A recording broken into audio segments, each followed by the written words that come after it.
Welcome back, everybody, to Scratching the Surface. My name is Justin, aka Money, And my name is Cody, aka Junes.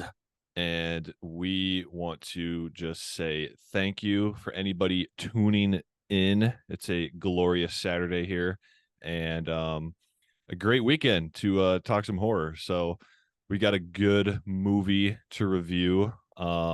Just came out this year, Evil Dead Rise, releasing in 2023.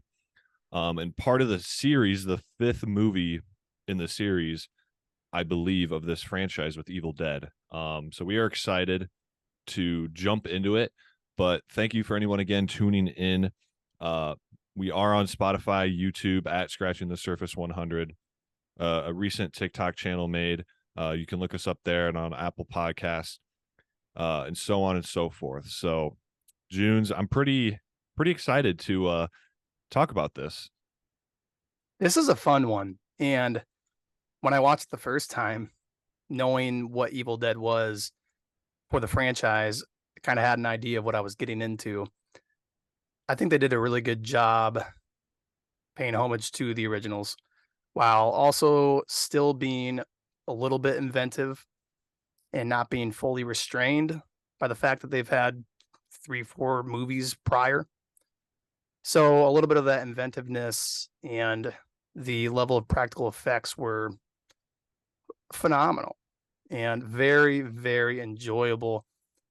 From what I've seen in these films that I've watched, and I know you've watched a couple of them, they're all really entertaining. Yeah, They're so yeah. entertaining. They're crazy entertaining. And some of the stuff you see makes you question your sanity at times, but you can't take your eyes off of it. So that's all I can say about it. Really, if someone were to come into the room, see me watching a brutal scene from Evil Dead, they would be like, "Junes, what in the world are you watching?" And I'd be like, "Hey, sit down with me and watch for a little bit. You'd be pretty entertained. You might be surprised." So I'm really glad we're talking about this one, and I'm just grateful again to be here with you, Money, talking horror. It's my favorite pastime. It might be my favorite thing in the world. I don't know. Hey, I would agree with you. um, but with horror movies, you think of death, plagues, slashers, chase scenes. But with these, it's like you think of immortality. You think of how can I literally survive something that's basically almost gonna come back at you every single time. And just when you think you got him knocked down and can and really put the nail in the coffin, it's like nope, something else happens. So I think the series does a good job of just again, like you said, keeping you entertained constantly almost. Um, whether it's learning about some of the cast, the families, and just when things start to develop, the killers in it and how this Evil Dead possession is really just insane, and it just keeps coming and coming and coming and will never stop. So I'm gonna read the movie synopsis, and then maybe we can talk 5 minutes, just our thoughts, keep it spoiler free, just kind of dive into it, keep it general, and talk about some of our favorite moments.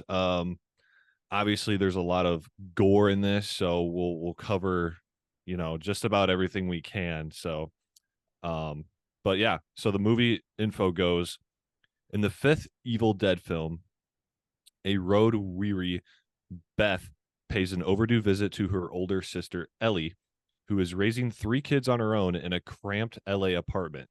The sisters' reunion is cut short by the discovery of a mysterious book deep in the bowels of Ellie's building, giving rise to flesh possessing demons and thrusting Beth into a primal battle for survival as she is faced with the most nightmarish version of motherhood imaginable.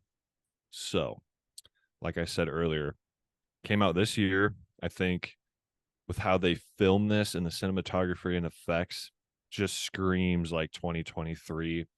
It's such a cool way of how they did that. Directed by Lee Cronin.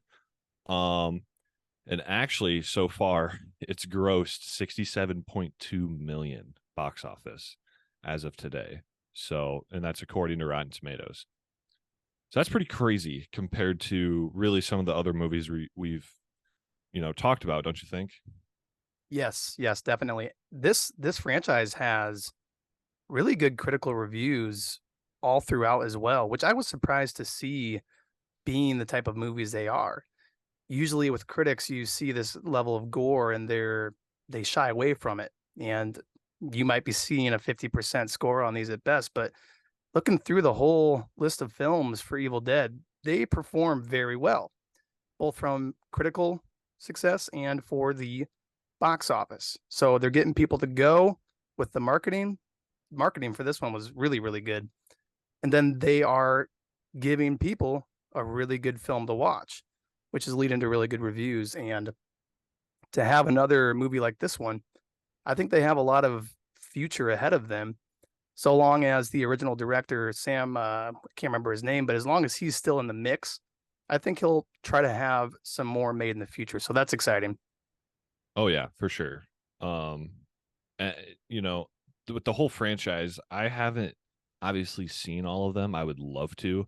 I think the first one was made back in the 80s, and they kind of spread them out over decades. But it's like, man, like I saw Evil Dead in 2013, and that was a really good movie. And to kind of follow up with this, just to like submerge and indulge myself into the franchise even more, was like, man, like, am I missing out here? Like dating back to the 80s, like, am I really Mhm. missing out? That's what I'm wondering. So, definitely gonna try to, watch that very first one and, yeah, throw myself into the mix there with it. But, let's talk about just our initial thoughts, just expectations kind of going in and what we just kind of overall thought. Just to kind of keep it spoiler free for anyone listening. And, if you haven't seen it, feel free to like, leave and come back for sure. So you can hear our thoughts. But what were your expectations kind of just going into it, Cody? I'm curious. Lee Cronin, I don't know anything about him as a director, so I couldn't look back at his list of films that he's directed to see if he would be doing a good job as a Mm-hmm. director. However, Sam Raimi was involved within this movie throughout the whole process. Obviously, the main director of the originals, he's going to make sure that this film pays tribute to what it used to be, Mm-hmm. while also coming up with some new creative pieces to involve within the film. So seeing his name on there, I think helped me to feel more confident going in. Overall, the setting, the characters, the scares were all pretty well done. Everything was timed and placed for the most part perfectly. We have a really dark atmosphere all the while, and some of the gore we see is it's so brutal, but it's so impeccably executed. And they drive home every time we have a scene with an Evil Dead where a family member gets possessed. It's so captivating in a way, in a very demented way, but we can't help but take our eyes off of it. It's so good in that way. The direction is solid. We get a good overall contained story all at this apartment where we have a family spending time at. And really, it's just about them trying to fight together because this family is tight knit. There's not a whole lot of family members that care about each other. They're going up against something that they have no idea about. They don't know what they're messing with. And even when the revelation comes out that Danny had the book on the disc there with his DJ system that he has, once he revealed that those words were spewed out and that a demon was released, Mm-hmm. they still don't know what they're up against. Once they see the first portions of that possession, we're there with them. We feel that fright. We feel that terror. They're really well executed. And for that to be as impactful for us as it was just goes to show the quality of the film, the high quality of direction. Didn't know Lee Cronin, but he did a fine job here. The writing was good, the dialogue made sense. It made you care about the two main characters, Beth and Ellie. And overall, we have that family drama. And then to combine it with this absolutely indestructible entity makes for one hell of a ride. Yeah. My expectations were kind of just, hey, I'm going to go into this and I'm just going to see how this plays out. Obviously seeing the 2013 film, man, is it gory. So I knew that was upon me, but I just want to talk about the setting too. Like being in LA, it's pretty realistic. Like they have an earthquake, and it's like a mystery and like a survival kind of horror film, and those characteristics go hand in hand with each other here. Just because, like you said, Danny, one of the Ellie's sons, has discovered a book, and he doesn't know, and we don't know like how that's going to play out. I mean, we have an idea, but like to see it thrash upon each, basically almost every family member, is crazy. And it's a fight for survival. And the idea of just being stuck in a huge, I don't know what floor they're on, but the top, I think, 13th floor, I think, was the there top is it the floor. 13th? Yeah, it was Yeah. the So, 13th. and to be stuck that high up in a building, no way out, fight for survival against an unknown demented, possession of this evil that takes Ellie and soon spreads throughout a couple different family members is crazy. So um the way they fight, the creativity behind each kind of way, how each scene plays out, of how they can just survive each minute at a time and what they can do to just defend themselves is insane.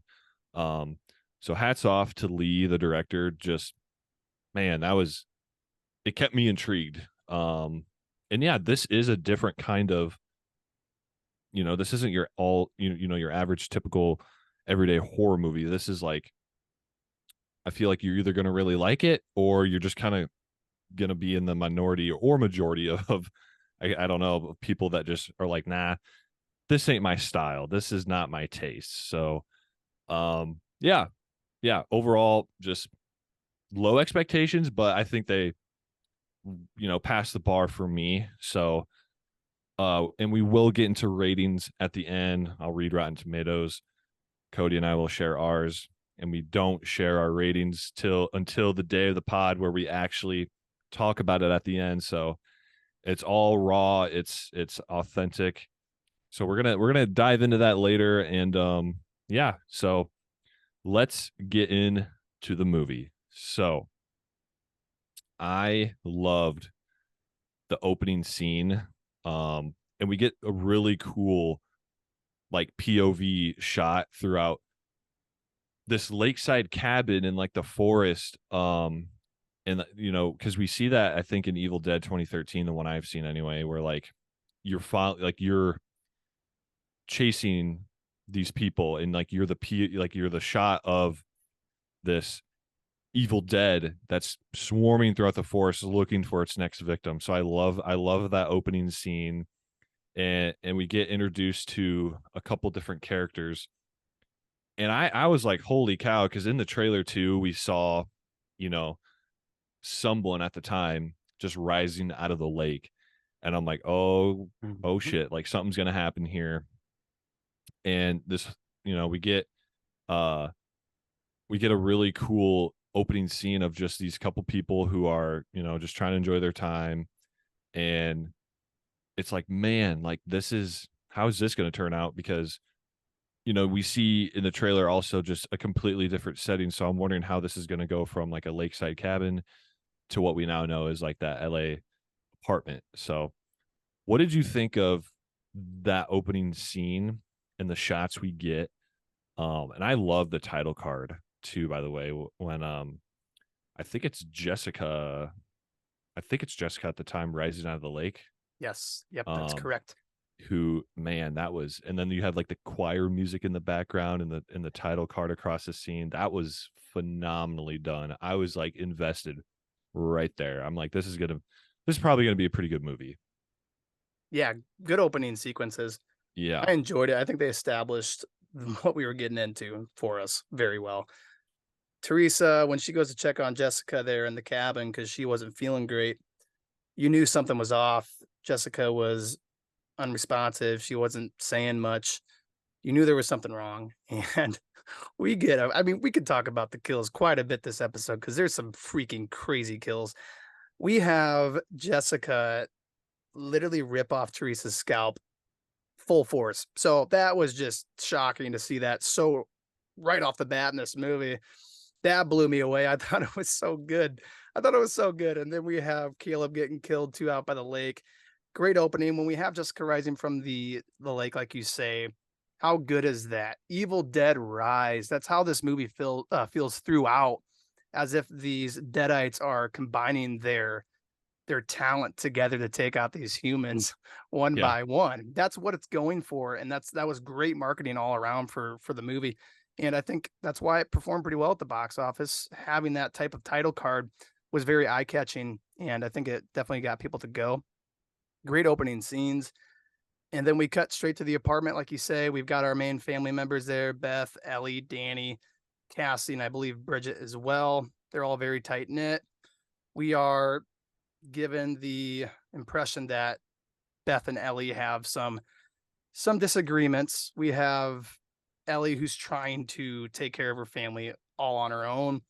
She reveals to Beth that her boyfriend or husband, I'm assuming, I can't remember which one it was, but he had left her, so she was left alone. Beth says to Ellie, "Well, why didn't you reach out to me? Why didn't you?" And she responds, "Well, you didn't answer your phone. I called you." So we clearly have this dilemma with the family that they struggle to communicate. They love each other, of course, but they do struggle to communicate, and I think that does definitely drive a little bit of tension into the family. So we get that set early in the movie as well. And then once we get the book revealed, that's when we start to kind of know we're getting close to the demons and the possessions, which is what we came for. Obviously, we the dialogue's great, the character development needs to be there, but once we see Yeah. that book, it's pretty exciting, I must say.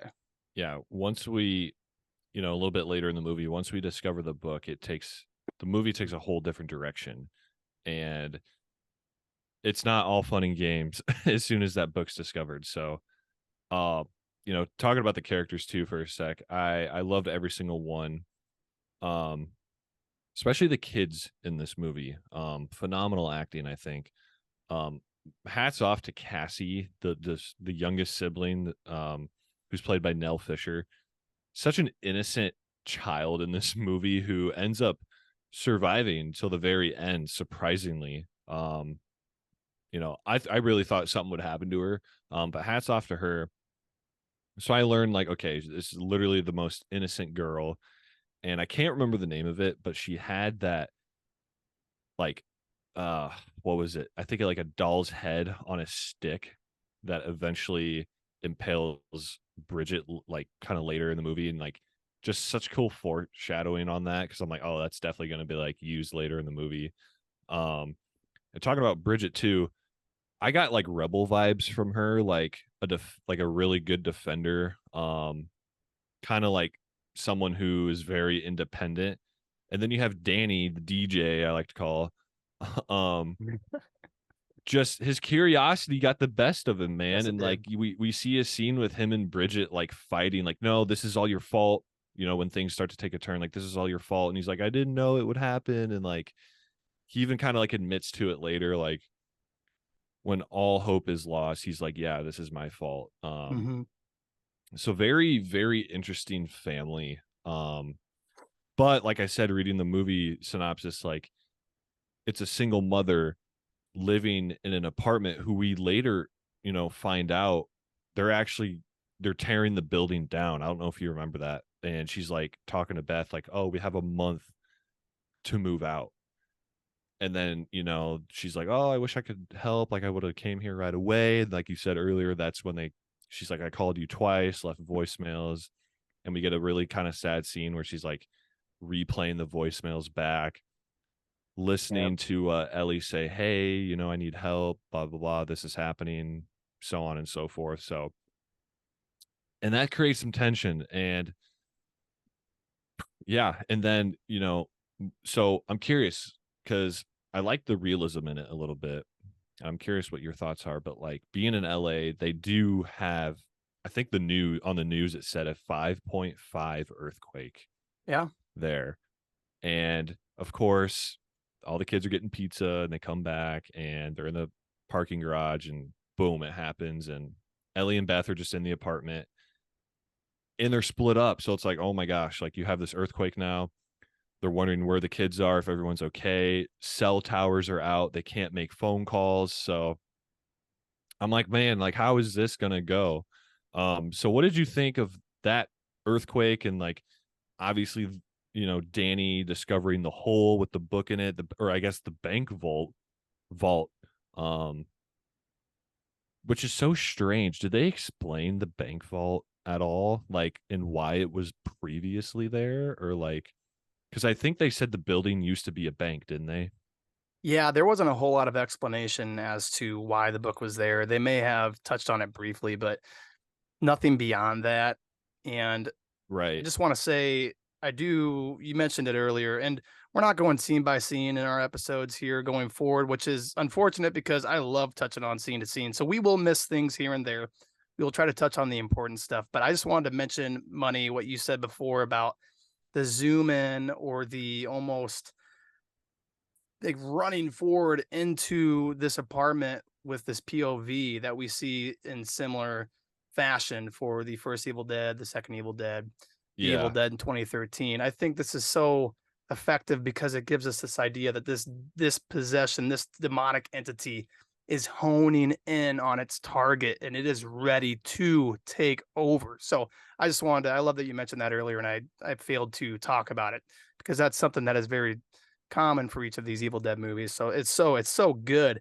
And I love that what we're used to in the other Evil Deads is we're in a cabin in the woods, which we got earlier in the opening sequences, which is nice. But being in an apartment like this is completely different. We weren't used to this for this franchise. So I was absolutely welcoming of the fact that we're in an apartment. I like this setting. Like you said, 13th floor. What are you going to do? You're stuck there. The elevator doesn't work. You're just trying to survive. And the revelation of the book is great too because like you said, Danny is just curious. He's harmless, but curiosity gets the best of you sometimes. And later on in the movie, he feels terrible about the fact that he found this book, that he opens it, that he reads the passages. He feels awful. He was just curious. And the book is very, very demonic looking. I mean, we've got this old, almost human skin leather, you could say, for the outside of the book. And then we have these almost claw like talons that are closing the book shut. Yeah. It And looked when like you open teeth. it, yeah, like Just, teeth almost. So that was yeah. really cool to see that. And once he goes through the passages, we know this is not going to be good. And Danny, when he's listening to it, you can see the fright in his eyes continue to develop as he's listening to these passages. Very, very demonic. And the voice on this that we hear when he's playing the discography is I can't remember if it was a priest from back in 1923 or what it was, but he's talking about the fact that this passage that he had said released some type of demon and was one by one taking off family members.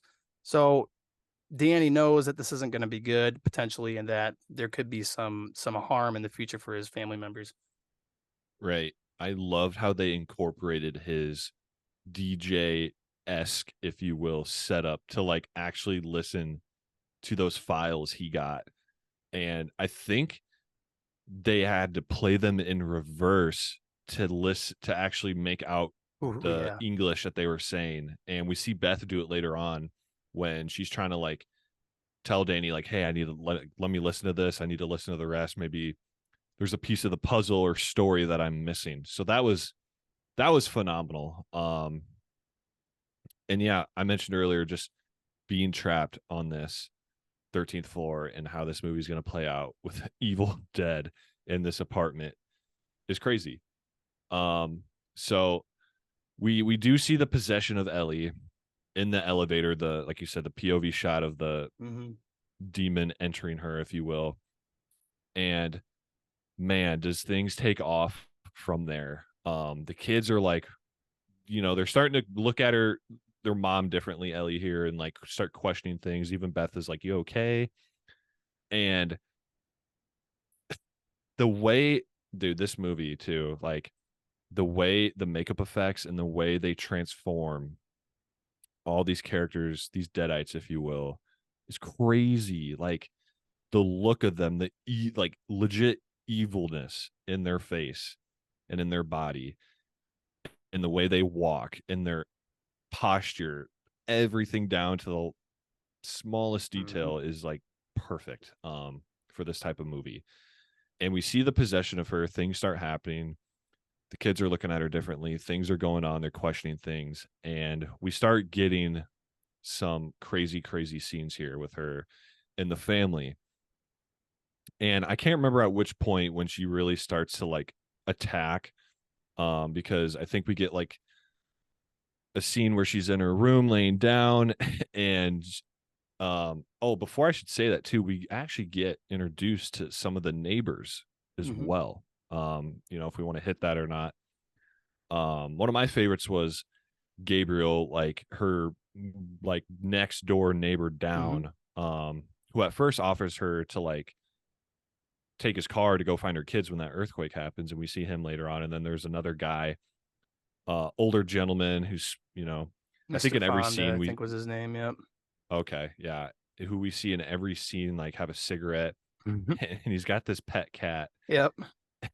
which is just kind of like a comedic relief in a small way there for that scene. And we do see them later on in the movie.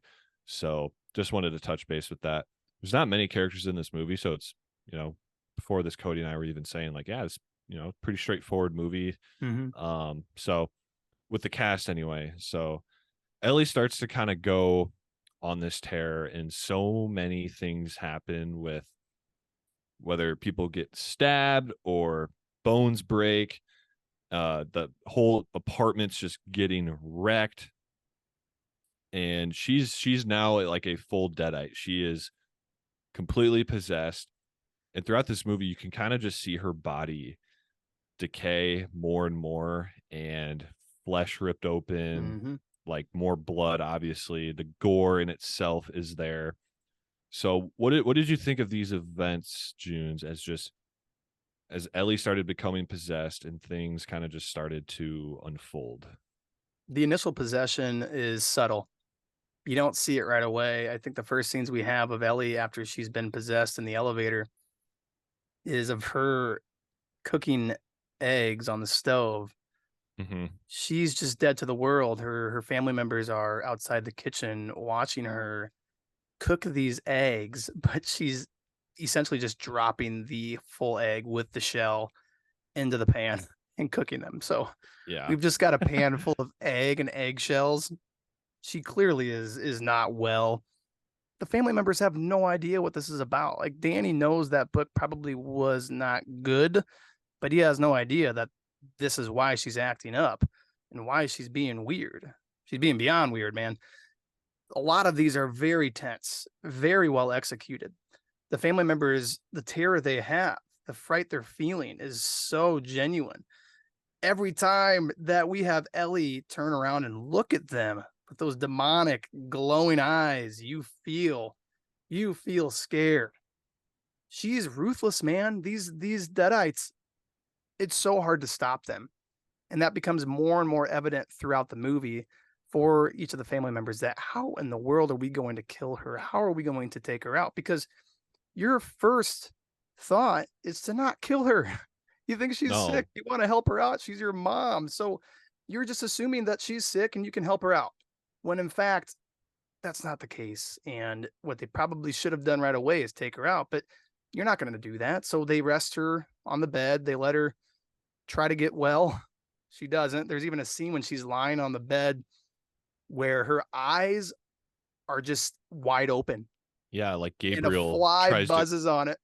Gabriel tries to close them, and he like pans back to Gabriel, then it pans back to her, and her eyes are back open, I think, or something like that. Then that fly Oh, comes. I was like, oh my gosh, dude. Yeah, the that whole was while, the demonic entity is just ruthless, man. We are calling out family members. We are using very foul language. No bets are off when it comes to these Evil Dead movies. They are going to have entities that do not give two shits about the people they're trying to possess. They are trying to wear them down, make them weak, get them to the point where they are vulnerable.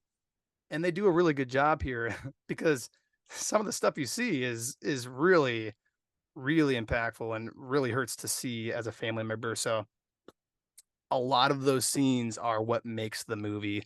Of course they do. They're so good. So that alone gives us a solid entertaining spectacle of Evil Dead Rise. couldn't agree more. And so we mentioned a couple of the family members actually becoming deadites, and those are Bridget and Danny.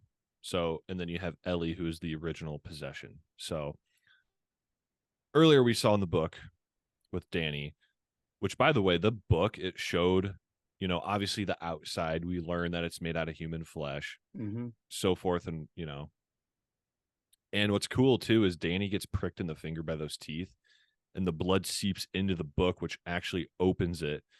Such a cool way to like Yep. get us introduced to it as well. And the graphics in that book, it looked like a book straight out of hell. Mm-hmm.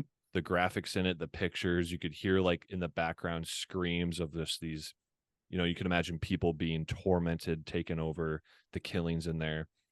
And the book actually hinted at how some of these couple other family members were going to be, how they'd become deadites. And the first one we get is actually Bridget, who, man, is like stabbed with Ellie's uh what would you call it, ink tattoo Mm-hmm. machine, if you will, Yep. the needle of the machine. um yeah, and if you didn't know, she is like I said in the beginning, she's a tattoo artist, I believe. And she stabs her on the cheek, trying to like etch something in her face with that ink. And man, that is brutal, and she just takes it like a champ. Mm-hmm. And she becomes a deadite. We see the ink flowing out of her nose and like eye capillary or capillaries, however you say that. Mm-hmm. And she turns, and that's the first possession we see. And Danny actually becomes a deadite as well. And I can't remember how he turned, because I think, do you remember how he turned? How Yeah, I'm Danny trying to conjure became? that back into my memory. I think Bridget's was so memorable. I thought hers Bridges was was, so good. When she was yeah. taken over there, we have that scene of her in the kitchen where Beth finds her, I can't believe I'm saying it, eating the wine glass. And we see her swallowing pieces and shards of the glass, and it literally pokes through her throat and through her skin. So I think that was just so good that I kind of forgot how Danny got taken over, to be honest with you. So I just looked it up here. I think Ellie actually stabs him in like the Yes. bicep on the counter, and then she like throws up on him. And it's like blood, that Blood everywhere. it's like the demon, kind of a part of the Mhm. demon coming out. I think that's how he gets possessed. And man, that like pinning people down with knives, like I said, there's so many stabbings in this, moments where you're like, holy cow, how are they still alive? And it just keeps coming back and back and back. It's definitely a different type of style of horror, but we see those two and Ellie become deadites in this movie. Everyone else that's left so far is Beth and Cassie. And actually, we should probably kind of get into this now, but like favorite either moments, because there's a lot of good moments in this, or kills, obviously, that we can get into, because we haven't hit Gabriel and that other neighbor with the cat, who we see die in this. And also, because I'm curious what you thought, but we get some really cool shots through the eye hole of their door throughout this movie. What did you think of that? Like that POV and people getting thrown around, chased in the hallway Mhm. outside the apartment. What did you think of that? I love that. Yeah, I mean, it ejects just this very eerie sense when you're looking through this peephole and this Yeah. eye hole, and all you're seeing is, for the most part, an empty hallway. But there are so many parts and moments here where they have Ellie's demented face pop up into the eye hole, and you're like, "Oh shit! Wow, I forgot how freaking scary she looked." We have that time and time again. It's creative. I really do, and I think that comes into real life. Imagine sitting there looking through people. You ain't opening the door. You're gonna be looking out. You're gonna be scared. Oh, This peephole is perfect because it only gives you so much line of sight. You don't know if Ellie's below the people and is about to pop up and look at you. Those are really effective, and I enjoyed those a lot. So yes, very, very fun. Good little creative point that they have in there. those were so effective. Mhm. And so my favorite kill in this movie probably is, I'd have to say, obviously, you have the end, which we'll get into. We'll get to that. That's probably, obviously up there, I but think that's everybody's maybe number one, but I want to hear probably what you say. Maybe you had a different one. mine is probably Gabriel, dude. Um, that next door neighbor, the young gentleman who gets his eye literally bitten out of its socket. And then we see him later, I think through the peephole. I think he just gets stabbed by Ellie and just absolutely thrashed around. And because initially you think he's dead, Yeah. and he like leans up against the hallway wall, and then we see him later with those peephole scenes come back, and like that's when Ellie's out there too.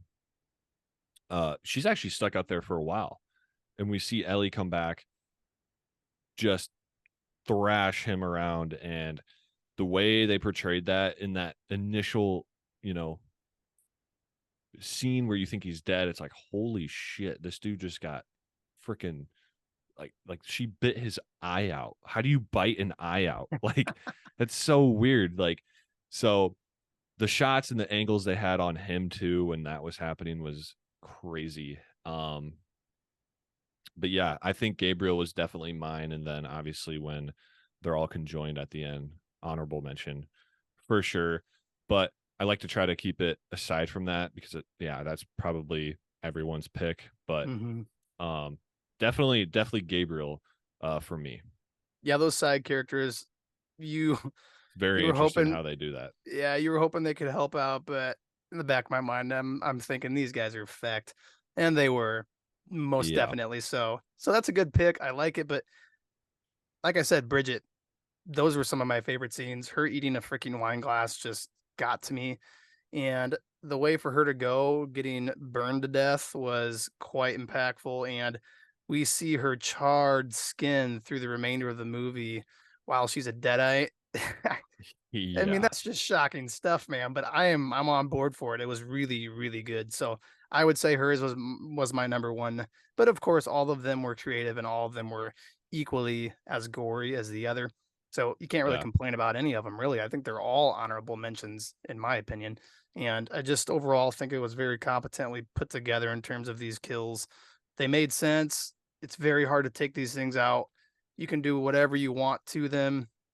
It's hard to destroy them. I said that Bridget got killed, but she didn't even get killed because once you're a deadite, man, you're a deadite. So you're coming that's the way back. she rolls in Evil Dead. Yeah, even too.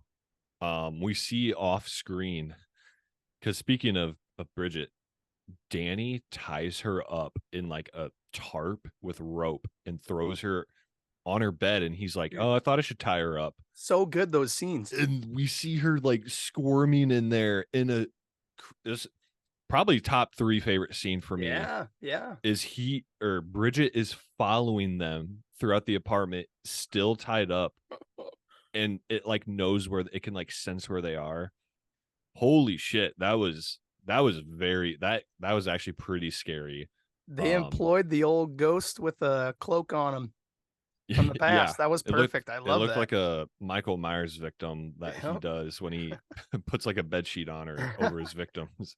But this is following them, so it's like holy cow. Yeah. So that had a really good scare factor for me, personally. But Ooh, yeah. Also, I really loved when Ellie, obviously, I think we might have mentioned that she was outside of the apartment room a lot of the movie because they lock her out. We don't want her good in here, chunk there. obviously. She's trying to Yeah, kill us. But she ends up seeing the neighbor's cat up in one of the ducks, and she decides, I'm gonna go after this cat. And then maybe she also thinks, maybe this duck will take me inside the room. And there's a part where Beth, which we will touch on as well, is listening to more of the discography for this book and the passages within it, trying to figure out how to exercise these deadites. But we have a part where Ellie comes through the duct within the room that Beth is listening to these passages, and her reflection is in the mirror for Beth while she's listening to these passages. I thought that was really good too, because the whole time Ellie's right behind Beth. She has no idea, but then she sees her in the window with her reflection. So there was some really good scares. It's not just about the gore and about the brutality, it's about some genuinely frightening scenes. So, yeah, yes, I love that we mentioned a few of the scary ones too, and creepy images, like you say, with Bridget with the bed sheet on top of her. yeah. I love how you brought that up too with Beth because it reminded me a scene straight out of like The Conjuring when they're like literally sticking to the wall in a corner of a dark room and you can just see them and that character has no idea that they're there, and to see her come out of that vent and then work her like crawling on the wall working her way down, and then yeah, you Oh, see her that reflection. too. Oh, how creepy. How creepy is Yeah, that? it's because Oh, she follows the cat. I don't ever think we see the cat again, but no, we don't. she is like, man, yeah, that's an escape route into the room. And Beth of course has those headphones on that DJ set up from Danny, and oh man, to see her crawling around and then just oh yeah. So very, very suspenseful. It's Um and yeah, like you irresistible, said, man. like I you said, love it. it's not all about the gore. Obviously, that's what this movie predecesses, but man, some very, very suspenseful scenes. So um at this point in the movie, they all conjoin, which is insane. And let me explain that because at this point, also Mr. What's his name? Mr. The Fonda, neighbor, Fonda, actually has the shotgun, which is used a lot in this movie. very useful to Beth. And it's a good weapon, obviously, to use close quarter weapon. And Ellie just gets literally limbs blown off, yet still alive, coming back. And I think she realizes at this point, like, hey, I'm pretty weak. I'm not mobile. So Bridget and Danny conjoin into her to create this three-headed, what I think, like I thought it was like a spider of a human form crawling around. And the way they did this, they were like tearing at her stomach, like opening her up and like sticking themselves inside and like conjoining. And holy cow, that was insane. And the movie did a great job. They like foreshadowed this spider human looking form very, very well. They kept it hidden for about 10 minutes, I think, before they finally showed like a great shot of it, because they're in the parking garage at this point, I think, Cody, and Yep. Ellie or sorry, Beth and Cassie are the only ones alive, and they're actually kind of running around the parked car that they're in, trying to escape through the parking garage with. And they're like running around, they're hiding behind a pillar, and you can hear it crawling around, and they don't show it right away. So what did you think of the process of that? This creature, them conjoining into Ellie and like just trying, and then obviously Beth and Cassie just trying to escape and survive at this point. Oh, it just this monstrous, nightmarish mass of bodies is freaking excellent. I'm here for it. I thought it was awesome. I can't deny that I was all about it. So that was such a good way to give us a nice climax to the movie, to have this evil dead rise and have these bodies essentially conjoin with each other is exactly what the movie title says. They are rising up. These deadites are an army essentially Yep. coming for the innocent human beings. A lot of those scenes in the parking garage were really good. We have so much anticipation to really get the full image of this mass of bodies because we've only seen bits and pieces of it.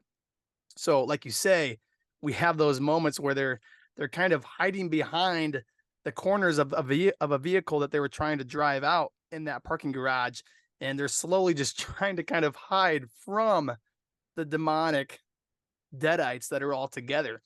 And once we get the full reveal of this thing, oh wow, they It's constructed insane. it beautifully. It's so otherworldly that it just puts you in a different frame of mind, man. I would be petrified if I saw something like that. And for the little girl to for Cassie to try to hold herself together after seeing all this, and we had scenes before this where they were in the elevator trying to get out and there was blood literally filling up the elevator as they went down. So Oh, both of our main yes. characters at the end here, our protagonists, are just doused head to toe in blood. So Cassie, the actress Nell Fisher, she did such a fine job as a young little girl playing in such a gory movie because I mean, in a young child's mind, I would hope that they were kind to her when they were making this movie, that they were helpful for her because I can't imagine it could be very scarring for a young girl. Yeah, she's pretty brave, dude, to even like I don't know if she knew what she was signing up for, but I hope she did. You make a great point there. But yeah, we see them fighting off this creature, if you will, in this parking garage and basically in this one little area of it with the vehicle. And we get introduced to this wood chipper. I think it's a wood chipper and or a grinder. It must be a wood chipper though. And they're able to fight off, defend it off a little bit. And again, they take that shotgun with them to the garage after that elevator scene, filling up with blood. And they get out. They're able, Beth's able to get a couple shots off and actually push it back into the chipper. And dude, I don't even know how to explain it, but like the way like we kind of see each character of that creature die off. We see Danny, a great shot of Danny just getting smushed into it. Bridget as well, like kind of screaming almost like, hey, like I'm gonna die, and you almost feel sorry for a little bit, and you just see them get zapped into it, and then all that's left is literally Ellie's head, and it's like, it's talking back to Beth. And one thing I forgot to mention too is like the voice acting, Oh, that demon voice that each character has too.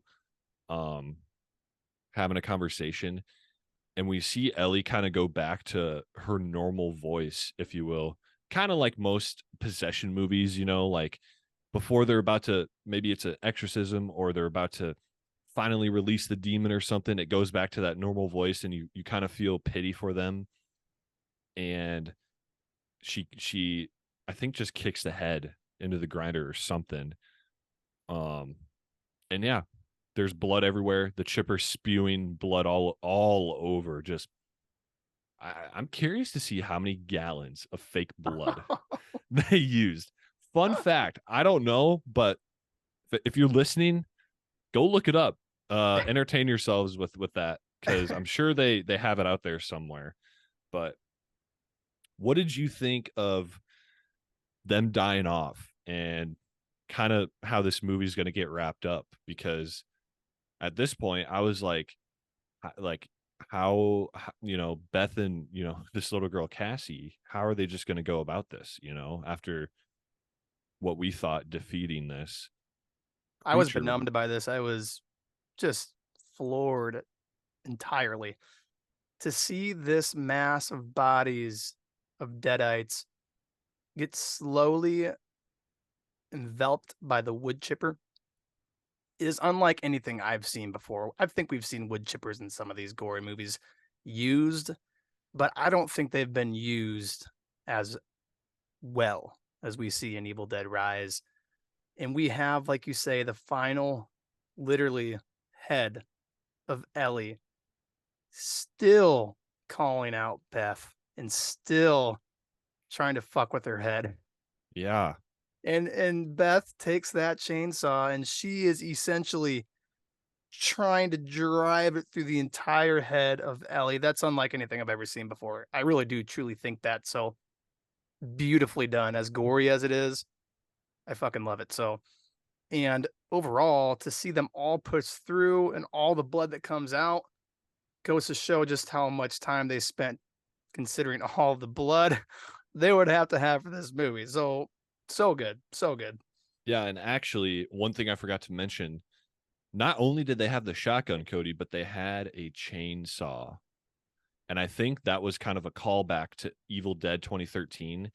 I think at the end of that movie, they used a chainsaw as well. And I vividly remember seeing that, just blood running from the blade, spewing everywhere. Like, and they did the same thing with this too. So apologies to the audience for that, for not saying that right away. But yeah, they had a chainsaw too, which is really cool.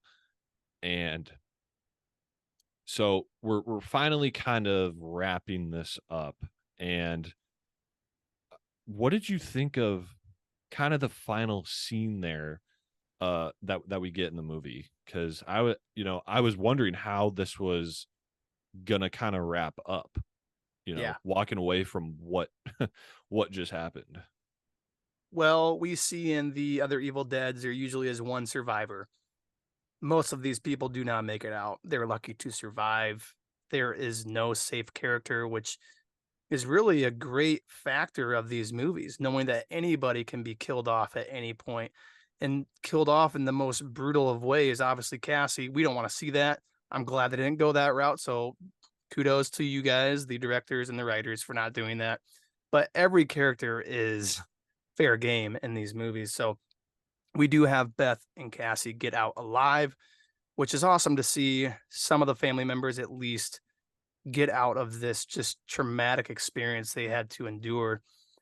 But the last scene, we have a little bit of tie in there with the first opening sequences. And I Hmm. believe the names were, let's go check it again, Jessica and Teresa. Was it Jessica that was in the car garage there? I believe so. Yep. And she was heading out to the cabin to see Teresa and Caleb. Those were the first scenes we got. So that lets us know that she's going to end up doing something very destructive, because before she gets in her car, she sees what happened to the family members. She doesn't see the actual bodies because it Yeah, was she all, just sees the massacre of everything yeah, in that parking garage. the result Yeah. of a wood chipper and just blood everywhere, all over the concrete, all over the car.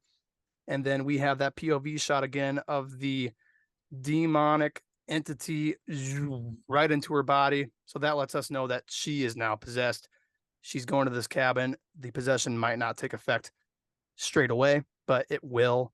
And those are the scenes we see in the beginning. So I'm glad they had a little bit of tie in there too to the opening scenes, because Yeah. for the longest time I'm like, okay, what was the point of having that in there at the beginning? So yes, thank you for bringing that up. Yeah. And maybe you can help, because I was kind of confused on the very last shot of the movie. Is like, I think is we get, it's like a picture or a little portrait of a family. Do you remember that? Like the very last Yes. thing we So see. Because was how does that in the that, vehicle, it the car might have keys? been like, that's what I'm confused about. Is it, we see uh what you talked about with Jessica and all that, and her getting possessed, and then it like pans to, I don't know if it's like hanging from the mirror or like a, in a keychain or something, or in a locket. I think it was And like a locket that was hooked yeah, to the key set for the car. Yeah. and it's that picture of a family, and that might tie into the next movie, because they're probably definitely going to have another one come out in a decade or something like they always do. So maybe that's where, if they are going to make another movie, how that ties in to it and how they keep the flow of it uh going essentially. So I was just a little confused on that. I'm like, is that gonna tie into the next movie possibly, or like how is that, why did they throw that in there? That I don't know. I will say that little portrait on the key set, in my opinion, did look like the family we were with the whole movie, but I'm not certain on that, really. I I'd have to go didn't. back and rewatch it. Yeah, Maybe if it was of the family that we were with this whole movie, maybe it was just to pay tribute to the ones that had fallen, because that would there's make sense. a lot of sad deaths here, and these characters, you felt their family ties, they're close knit. So each kill was, it did have resounding effect on us. So I think that they did everything pretty proficiently as a whole. I'm very happy with this movie. We mentioned it earlier, and we mentioned it on most of our episodes. We do not say a word about our rating. I don't even try to give you the hint of whether I like the movie. I No, try to no. just avoid it and refrain entirely. So I am beyond excited to hear your score on this, money. If you want to go first and kind of give your overall review and then dive into your rating, that'd be sweet. Yeah. So I'm actually going to read Rotten Tomatoes first. So, doing a little bit of my research and pulling up things for today's pod, I looked at this, actually, was in my ballpark a little bit. So, Rotten Tomatoes has Evil Dead Rise, audience score of 76% and a critic score of 84%. So, I thought that was a little surprising because definitely thought the audience score would be above the critics. Um, Critics like to be hard, and as your everyday viewer, as an audience, I'm like, you'd think, man, like this was pretty intense. But again, with this movie, I feel like you're either really gonna like it or you're gonna hate it because of the style of it, the gore, the blood, everything. Like this is a killer, really, really. I can't even put it like a word to it because it's just so out of the ordinary esque, if you will. So my rating, it was my initial rating. I'm sticking with it, is an 8.1. 8.1. I think anything higher or maybe even like above an 8.5 or in the nines is pretty remarkable movie. Um Not seeing the first three films probably affects my score. I think if I'd be more indulged in the whole franchise, seeing this as its fifth film, maybe final, I doubt it, would affect my score, but I'm giving it an 8.1. I think it had a pretty straightforward storyline. I think we know how things turn out when, they discover the book, the people get possessed. I loved most of the shots in this movie. Again, pretty straightforward. I didn't have a whole lot of confusion. It made sense on how, Ellie became possessed and it spread. They explained the book pretty well. But hats off to just these characters and their acting, and the makeup effects, the design of it, the CGI at the end when they have the creature running around. Pretty damn suspenseful movie. Um, and again, I love hitting and touching on the setting of this and how it's a fight for survival. Literally trapped in an apartment, elevator broken, stairs busted out from the earthquake. You're literally trapped. You're like a rat in a barrel, and there's no way out but for you to try to survive. So very, very creative ways to keep me entertained throughout this movie. One of the goriest movies I've seen. Obviously, this whole franchise is kind of like that. It, pretty much ties with Evil Dead 2013 for me. Um, a little out of my style though with horror, but it is a possession movie with technically like demons because they do explain that with the book and listening to the files. The only kind of nitpick thing I had, and I told you before this, is how Danny actually discovered it. Because yeah, they explain it's an old bank, but why the book is even there? Maybe because it has a vault that's why they tried to lock it up. But I think in the movie, like, he didn't even open the vault or try to uncover it. It was just in this side room in the underground bank that was there, covered with crosses. The book was just there. Um, Only nitpick thing I have, because he just randomly finds a hole and goes down it, like after an earthquake. But I'm just being nitpicky. But overall, I can't complain a lot about it. I think an 8.1 is a solid score. I would definitely recommend this to someone, letting them know, hey, be open to it. Just give it some time. But I don't think there's a whole lot of things throughout this movie where you're waiting for action to happen either, which affected my score. It kept me in the loop, kept me entertained, like I've been saying throughout the whole movie. Definitely, definitely, definitely felt like a modern day horror film coming out this year. I love the graphics. The CGI was well played, like, shot. Um, and yeah, I can't complain about it. It's again, the only reason some people might say, hey, dude, like, this is my style. I'm going to give this a 9 something. But for me, it's a little out of my style. I'm going to stick with my 8.1. Um, and yeah, hopefully, after hearing yours, which I'm curious about, I can branch out on some stuff too, and be able to explain it a little better. But yeah, what is your final rating, Cody, for Evil Dead Rise? Yes. So this is not my typical preference for horror movies. I'll just say that outright. But Yeah, looking back on the past films, I was astonished and just impressed, really, how well each of these did critically. I don't think there was a single one of these movies in the franchise that got below 60% for either the critics or the audience. It was a blood fest for every single movie, and the critics showed out too with above 70, above 80. That's amazing. And that goes to show the powerhouse that this franchise is, and I think will continue to be. So for me, overall, the setting was solid. The characters did a fine job. I didn't think they did amazing, but they did just what we needed. The practical effects were really good. We had a pretty good opening sequence. We had a good ending. The climax was freaking awesome. I yeah, thought the mass of bodies was so creative, and the ingenuity in this horror film was so good. So all of that combined, I'm going to 7-1. It's not my preference. I really did enjoy it. It's a good movie. I would recommend it as well for anybody that is into these types of blood fests.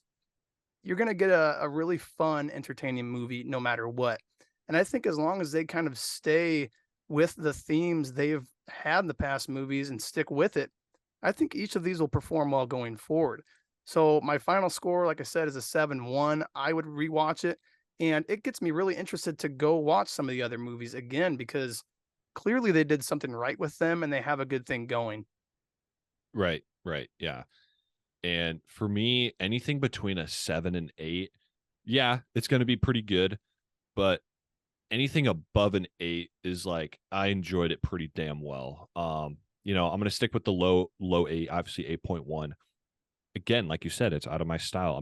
I'm sticking to like literally 8.1, the lowest you can probably, you can go. So, um, I just, for me, the creativity was just insane. That's really why I'm in that 8.1 range, because I think it deserves a little bit better. Like, you gave it a 7.1. I think it deserves a little bit better than that.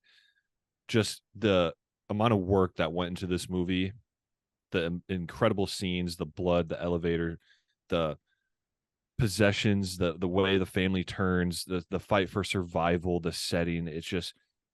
It felt so modernized too, and like, I was entertained the whole damn time. So, you know, I had to bump it right above an 8. So definitely recommend it to some people that'd be interested in this. That's kind of their style. So, you know, I just think, I'm in a little disagreement with you, Cody. The 7.1 seems a little too low. So I like it though. We're within a point. We didn't share our scores. Anyone listening again? I didn't even know Rotten Tomatoes was an 84%. I'm like, you know what? I'm sticking to a low 8.1. So that's, to see that 84% was, I was like, man, like, again, in the ballpark. So, yeah, I surprised the audience score was a 76. I thought they'd be definitely higher, but hey, it's not your normal everyday horror movie. So I like the little controversy there, if you will. So yeah, that is Evil Dead Rise. So thanks again for listening, everyone in attendance, and stay tuned next week. We will try to, we're not going to name it, but it will be Christmas related. We got to throw a Christmas movie in there for you guys. So stay tuned for that. Tis the season. We're getting close to Christmas. So it's that time of the year we got to talk about something. So how excited are you for next week's episode, Cody? Is the season for horror films. Let's go, baby. I Yep. cannot wait for it. I think horror, holiday themed horror movies are awesome. I don't know. I enjoy them. Thanksgiving was a little bit subpar, but overall, they're fun. They're fun. So I'm excited to have one to Yeah. talk about. We're going to keep that secret for now, but please tune in for the next episode. Money, as always, great being here. I enjoyed talking Evil Dead Rise with you. Please go rewatch these movies if you have seen them before, or if you haven't seen them yet, give them a try. I do enjoy Yeah. this franchise, and I'm excited for what's to come. Yeah, Evil Dead Rise again released this year, so um trying to cover some of these movies that have come out this year. And yeah, stay tuned for next week. Check us out on all of our platforms that we've mentioned. Um and as always, it's been a great time, Cody. So I love scratching the surface with you on these and diving into these movies and getting, our opinions out for the audience and just what we think. It's something I look forward to every week, and can't wait till the next one. So thanks again, everybody, and it's been scratching the surface.